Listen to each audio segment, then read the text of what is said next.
This is almost, in a way, a quarter-final. Andrew Patchett has the draw. Clayton Castaldi. I could watch him break all night like this, by the way. He continues to just mull at this break. No sort of real care or attention with the cue ball. But another massive hit. Yeah, it's the full beans on every shot, isn't it? It's like a golfer getting on a 250-yard par 4 and going, I'm still going to hit 350 and then figure it out from there.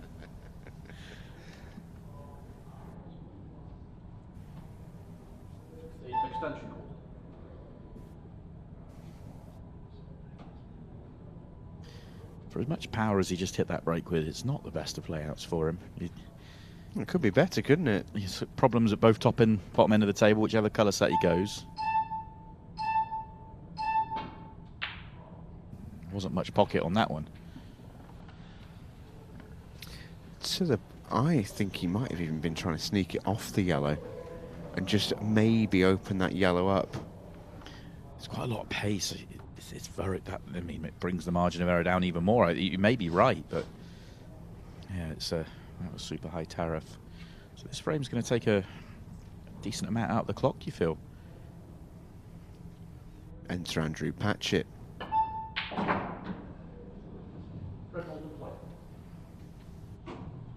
Okay, reds are good, apart from the two at the top. So what's the plan? Is he thinking loss of turn? Or is he thinking about clipping this one into left centre and going? Yes, the angle's there. Can he get through the gap to him here? No, so... If he plays the loss of turn, he's got to be very careful with the shot. Yeah, or has to cover the pocket for that yellow at the top. When a player goes in this situation, I'm always trying to figure out why. Does he think he can play red off a yellow? Yeah, he does. So the bottom red of the two, he thinks he can play this off the yellow that's on the cushion, and that opens up the other one. The shot maker. Yeah. The shot maker. Another one. He knew when he came to... He instantly knew. The clue was there, because he just started potting the open balls and no thought to worrying about what we thought was the problem. It's fabulous thinking, isn't it? Obviously, the execution is top drawer as well, but it's just another brilliant clearance from Andrew Patchett, or it will be when he knocks the 8-ball in.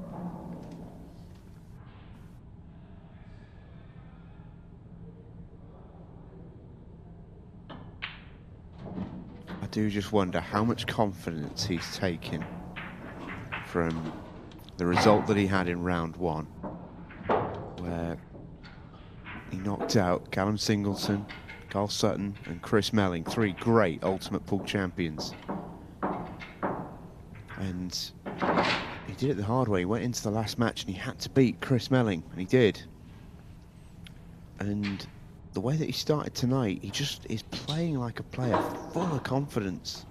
And why wouldn't you be? If you can win that group, you can win this tournament. It's as simple as that.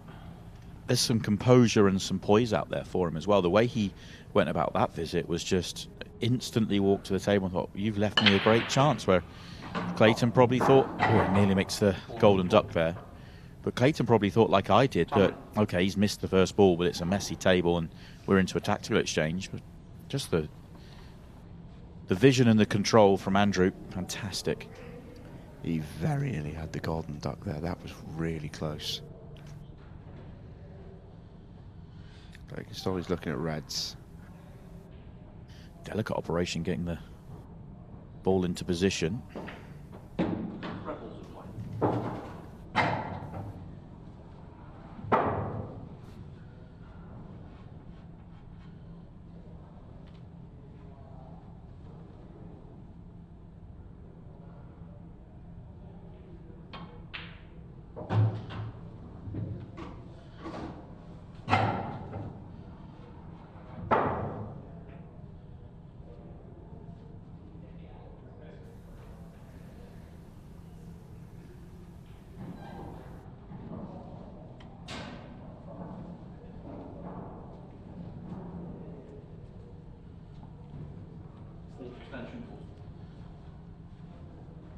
I think the red at the bottom of the triangle area passes the yellow to bottom left, so everything goes here.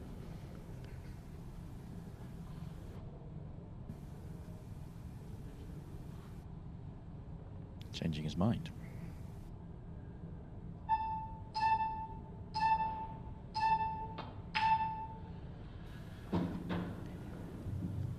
That cue action just does not give you any confidence that he's about to make the shot. Clayton's happy with it. Yeah, it's just, I almost feel like he's adding, there's a couple more like sort of Clayton feathers he's adding into it now. Almost like doubling the amount of sort of stop and goes.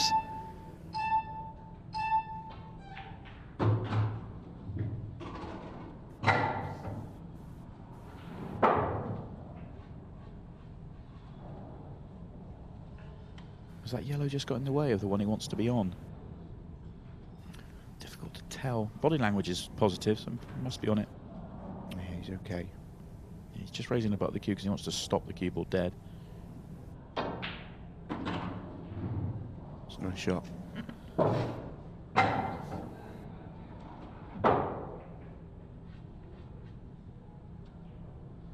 Just as to avoid some traffic here. Everything there for him to square things up.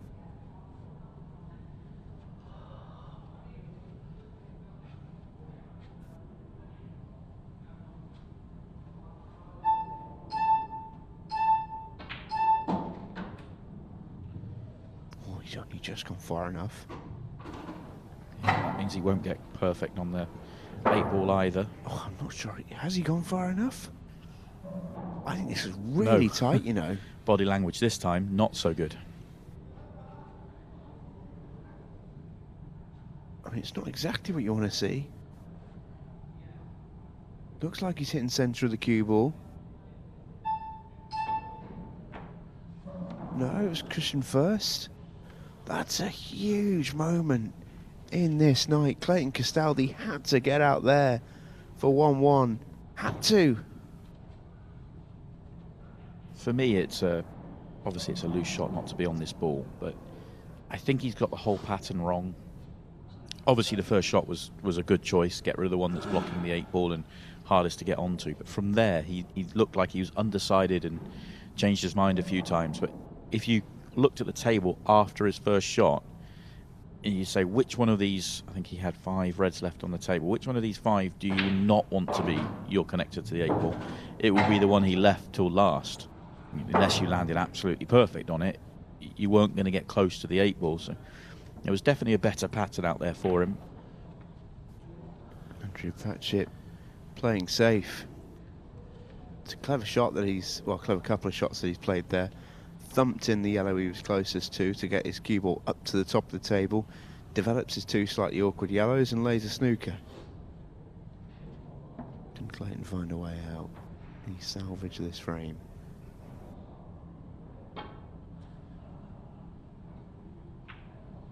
Just the wrong side of the red, but that is a hell of a leave.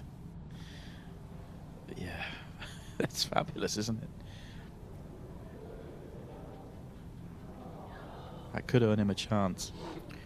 Well, I think Andrew Patchett has to try and do the other thing. He's got a yellow over the hole at the top right. He's got to try and make it. He went for the one closest to as he blocked the line to the red. I don't think he has. Clayton here will get a shot at the 8-ball, or he should. Little surprised see Andrew not attack the one at the top right of the table there, just because even if he doesn't make the yellow, there's half a chance that the cue ball is maybe going to block the red. Is he on the 8-ball? Oh, goodness me. Well, that's landed about as awkward as it could do. If the cue ball's another turn down the table, you've got the thing clear. But turn up the table, you've got the double. This is really, really tough. So much so, he's playing the kick shot at it. It's a big pocket kick shot, but this is tough. Wow. It's another one of those, isn't it, where the yellow's just that fraction further away from the pocket, meaning there's just a gap between making it a big, big pocket and not. He almost got it there, didn't he? Really close. Hasn't left Andrew an easy ball, though.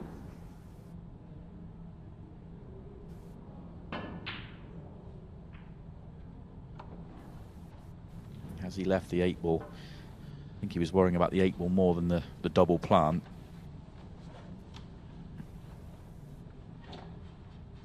No, he's eyeing up the potting angle so he thinks he can see this. Yeah, I think he's got the thinnest edge. So I think he has to turn it a little. He's playing it plain ball.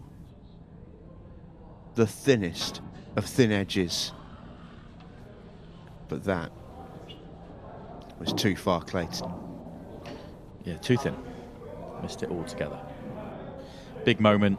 2-0 here, as it should be for Andrew. Remember, he's got the draw, so Clayton would have to win 3 frames in what would be left, which would be 7 to 7.5 minutes.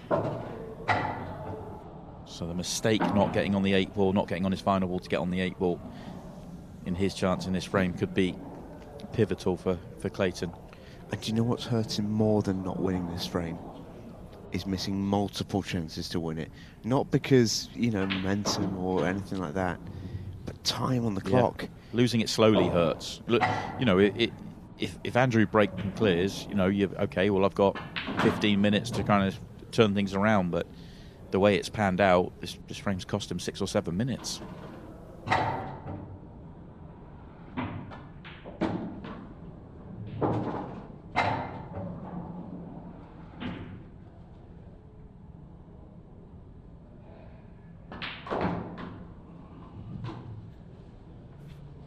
Very confident finish this from Andrew Patchett. He doesn't show any signs of sort of a nervy finisher. Looks cool and composed out there. And goes 2-0 in front in a match in which he has the draw. Massive, massive start for Andrew Patchett. Dream start in this match, really. Could not have wished for any better. 2-0 up, and it's used a lot of the match clock up. Clayton Castaldi now is a massive outsider.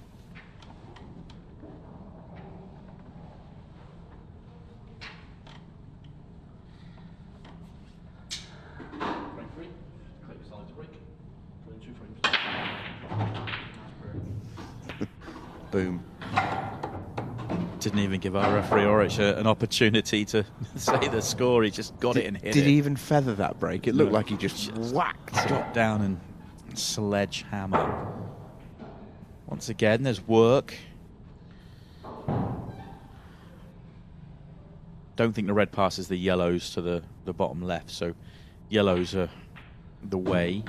And he's got to go quick here, Clayton. Yeah, 2 yellows can be made as a plant, or you could get on the bottom one, but I don't see how you get on the bottom one and then get on the other one. Maybe go into it, but I think the plant might be better. We'll see. No, he's played on the bottom one, so now he wants to just avoid it, float out. You could turn into it, but you might not be on anything. Yeah, that was my worry. He's okay. That's a leave. That's a great leave. Chance for a quick frame then for Clayton now. All the hard work's done.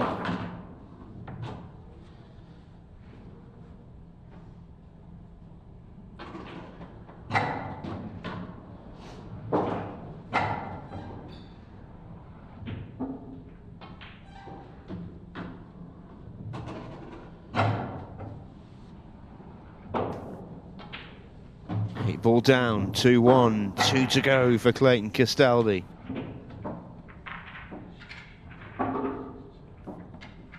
That's what he needs. That was very good. Knew how he was attacking his problem. Got there as quickly as he could. It's a good example of attacking your problems when you've got the best chance. You know, he didn't know exactly where the cue ball was going to finish, but you've got the best chance of being on something. I was worried he might snooker himself at the bottom, but he had a ball over a pocket, and that's ultimately what he ended up on, so worked it well.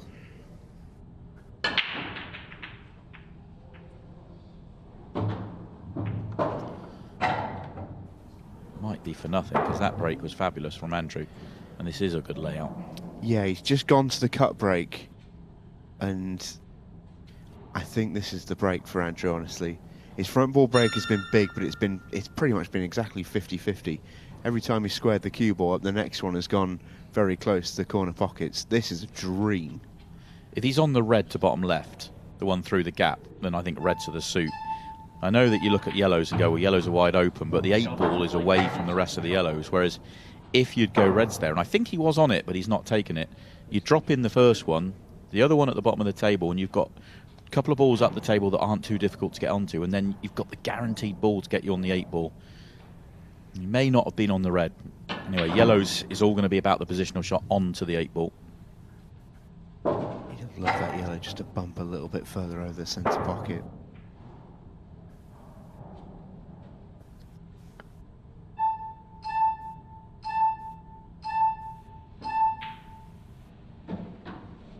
So I think half his plan there is that yellow to go straight over the hole in the centre, and then it's a really good connector actually for the 8-ball. Yeah, he's already looked at it. If he drops in left centre and leaves the one further up the table, you'll take that top right, then you're sort of tracking up the left-hand side of it. So he's already worked out his back end. Yeah, it's really nice to see Andrew. He's playing with really clear plans. He's got some big shot making when he needs it. The patterns have been good.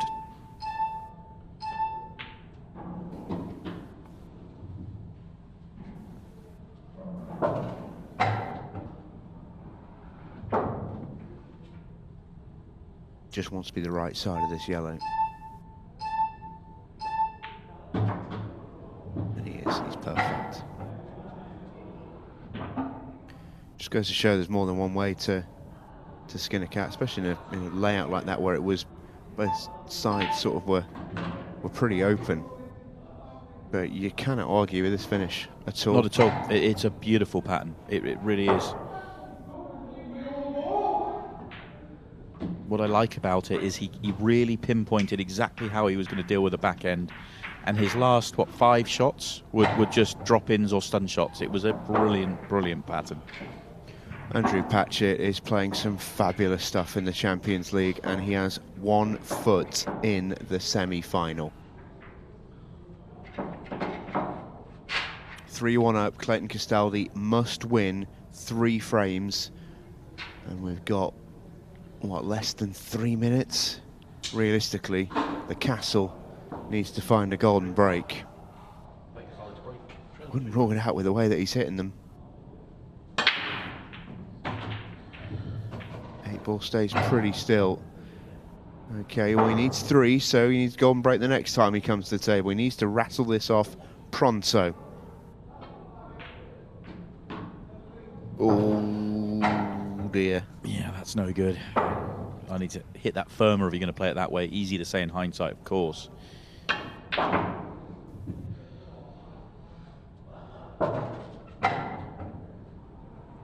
he might be nowhere. That's okay, I think. He's on this red, and I think there's a gap to get on the red at the top of the table.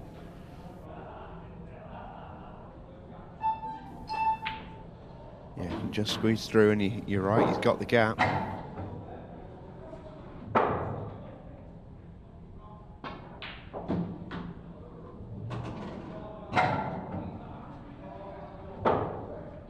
Must be a brilliant run out, to be honest, from Clayton. You know, to do it all at about a 5-second shot clock, purely through necessity. This is seriously impressive.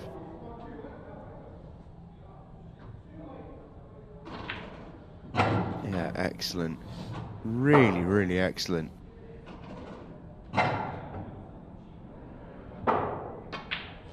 He's done it so quickly, he may not even need a golden break. He does, at absolute minimum, need 2 rapid clearances. Slightly quicker than the one he's just done there. This has been brilliant, this match. Breakneck speed.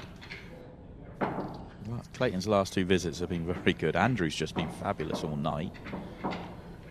Smile from Andrew Patchett. It's in his hands.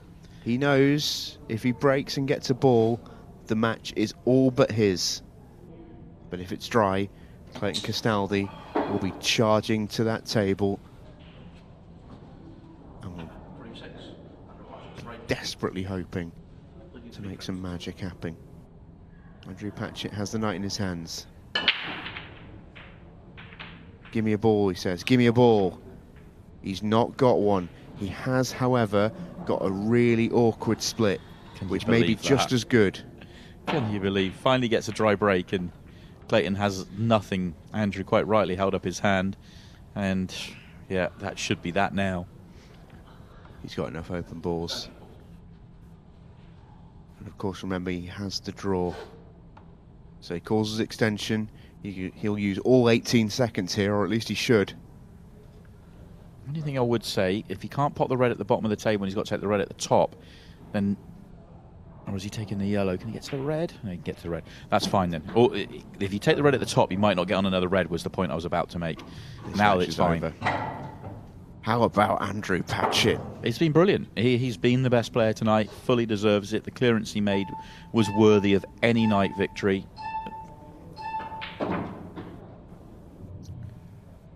What a fabulous performance.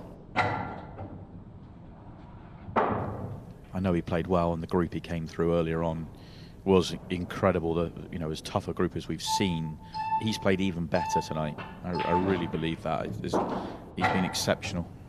Yeah, agreed. Agreed. He's played like a tournament winner. Doesn't need to worry about that. Clayton Castaldi comes forward and offers his hand. Andrew Patchett is into his very first Ultimate Pool Pro semi-final, and what a way to do it. A fabulous performance tonight from Firepower, who has blown away his second straight group in the Champions League, and we will hear from him when we come back in just a moment. What an absolutely fabulous performance. Number one again, Firepower, into the Final Four.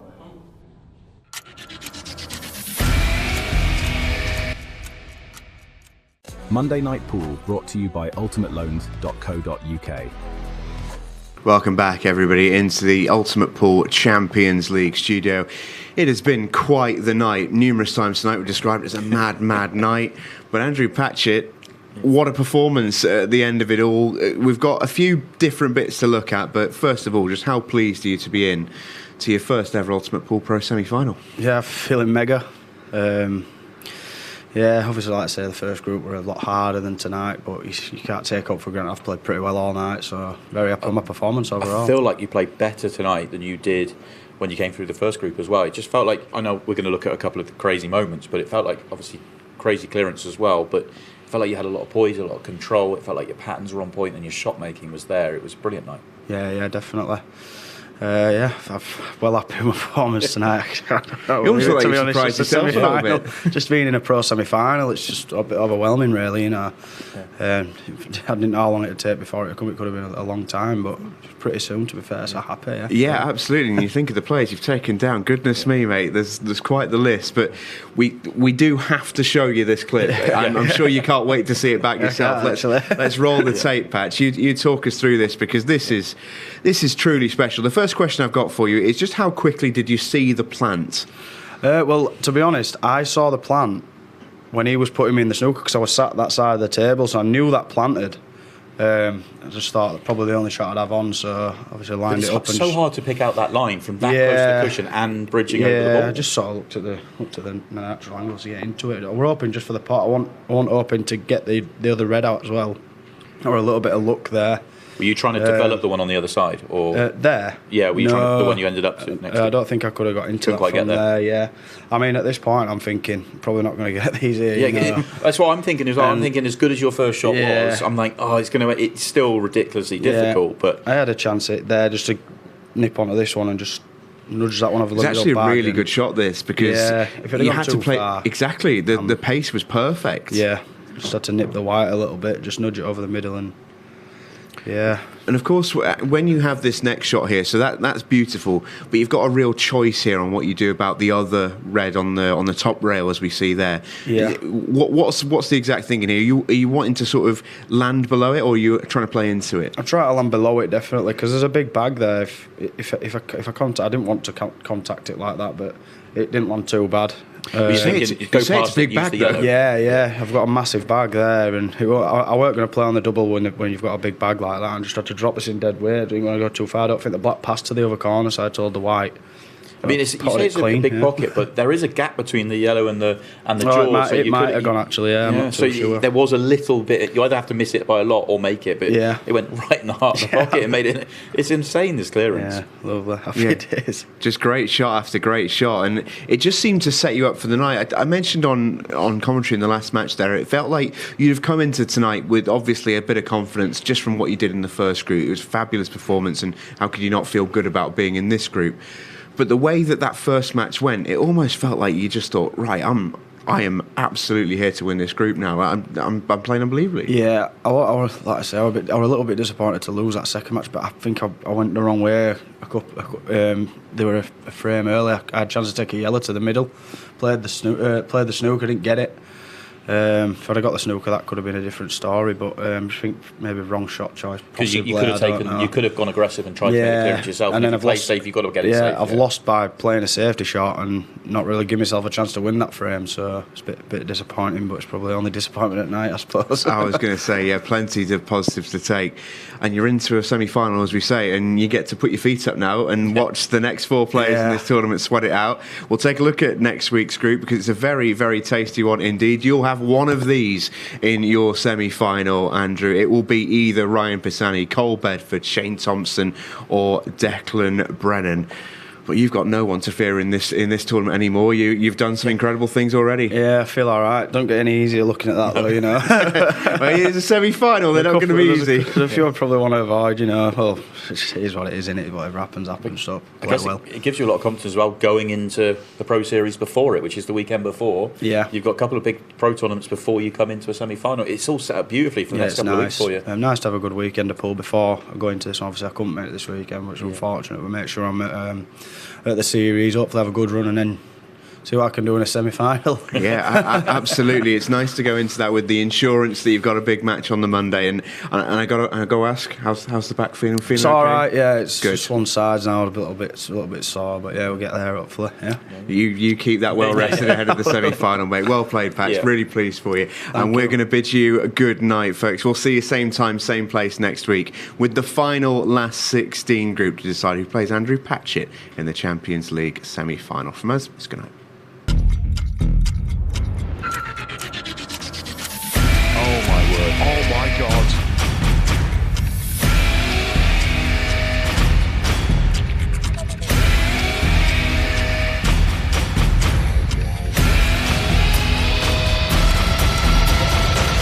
Your Champions League winner is Declan Brennan.